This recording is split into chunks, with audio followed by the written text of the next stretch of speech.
Hello दोस्तों, मेरा SSC MTS का आज 5 फरवरी की सेकंड शिफ्ट के अंदर एग्ज़ाम था और वो एग्ज़ाम मेरा हो चुका है। तो मैं आज आपको मेरा रिव्यू दूंगा कि आज जीके के अंदर कौन कौन से क्वेश्चन आए, इंग्लिश आपकी कैसी आई, सब कुछ आपको क्लियर करूंगा।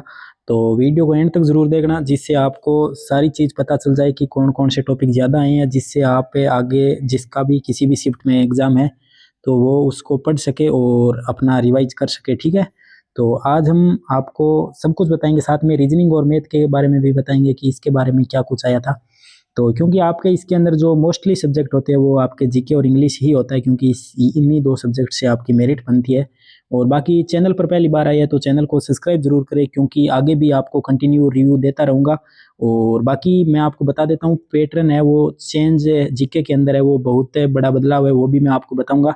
और आगे कोई बदलाव होता है तो आपको तुरंत मैं जानकारी दूंगा, तो आप चैनल से जरूर जुड़े। ठीक है, अब हम बात कर लेते हैं आज जीके के। पहले इंग्लिश की बात करते हैं कि इंग्लिश के अंदर आज क्या क्या पूछा गया।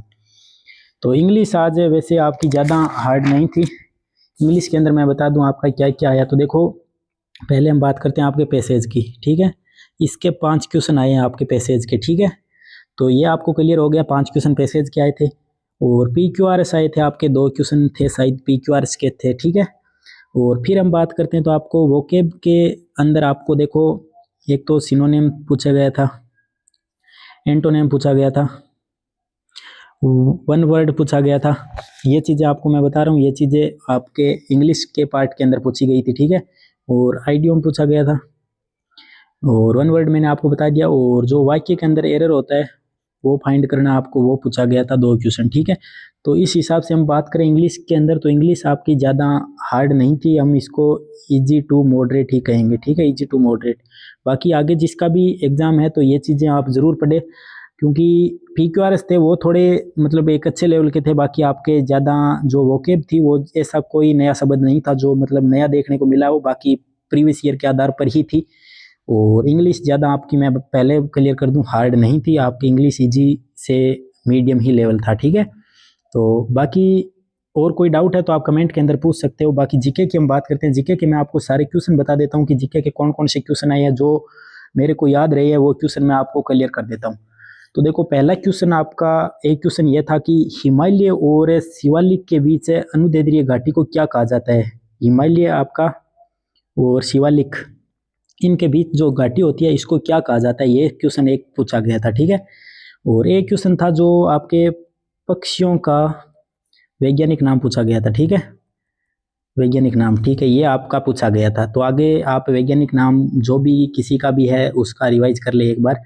और एक क्वेश्चन आपका पूछा गया था, भारत की उत्तरी मैदानों में मुख्य रूप से किस प्रकार की मिट्टी पाई जाती है, यानी जो भारत का उत्तरी मैदान है इसमें आपकी कौन सी मिट्टी पाई जाती है, ये क्वेश्चन पूछा गया था। यानी किस प्रकार की मिट्टी पाई जाती है, जलोढ़ हुई या लेटेराइट हुई, काली मिट्टी हुई, जो भी है वो ऑप्शन के अंदर थे।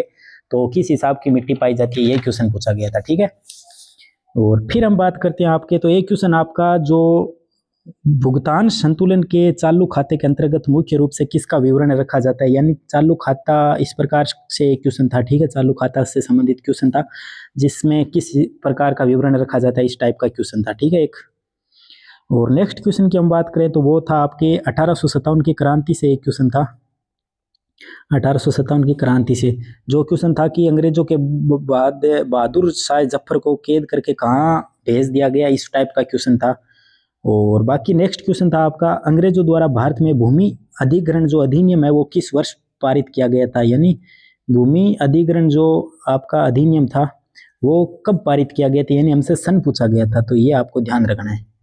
यानी हिस्ट्री से भी लगभग 3-4 क्वेश्चन थे।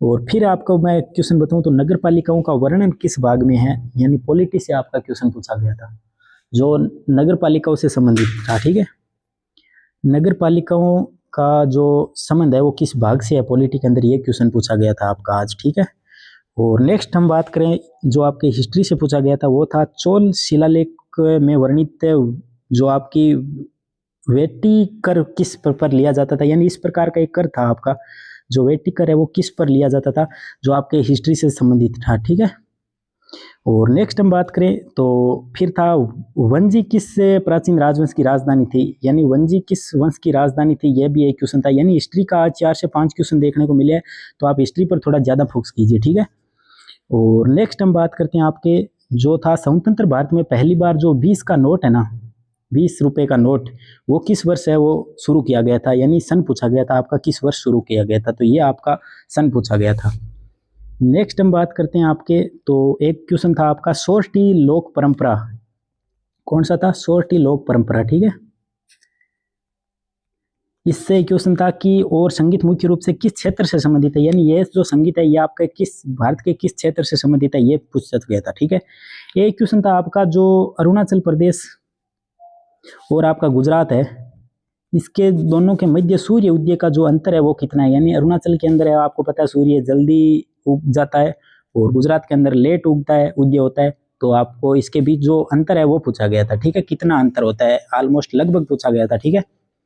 और एक क्वेश्चन आपका था बिहार में देव दीपावली का त्योहार किस महान व्यक्तित्व के निर्वाण उपलक्ष्य में मनाया जाता है, जो देव दीपावली का त्योहार है बिहार में वो किसकी मृत्यु के उपरांत मनाया जाता है, इस टाइप का एक क्वेश्चन था। और फिर हम बात करते हैं आपको नेक्स्ट एक क्वेश्चन था आपका सौरमंडल से, जो शुक्र ग्रह से संबंधित इस प्रकार का क्वेश्चन था, शुक्र ग्रह से संबंधित, ठीक है, ये आपको याद रखना है।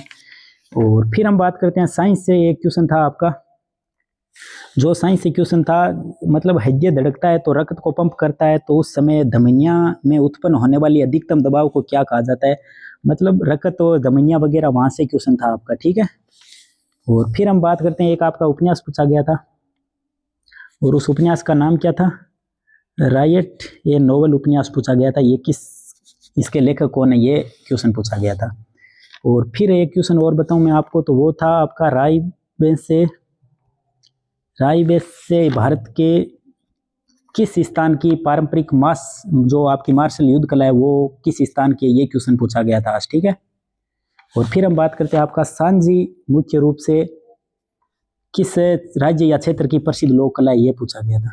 यानी ऑलमोस्ट जो मुझे याद रहा वो मैंने क्वेश्चन आपको बता दिया है कि कौन कौन से जीके के अंदर पूछे गए और इंग्लिश के अंदर कौन कौन से पूछे गए, ये क्वेश्चन मैंने आपको बता दिया। आप आगे आने वाले समय में यही चीजें पढ़कर जाना, जिसका भी आगे किसी भी दिन एग्जाम है, चाहे 6 को है, 7 को, 8 को, कहीं पर भी किसी भी दिन एग्जाम है, तो आप यही चीजें आप आगे पढ़कर जाना। बाकी मैं आपको बताऊं तो मैथ और रीजनिंग है ना आपकी एकदम इजी आ रही है, ज़्यादा आपको घबराना नहीं, यहाँ आप आराम से जो 10-12 क्वेश्चन करने हैं वो आराम से कर दोगे, कोई ऐसा टॉपिक नहीं है जो आपको मतलब हार्ड लगे। बाकी मैं आपको बता देता हूँ मैथ के अंदर क्या क्या आया है।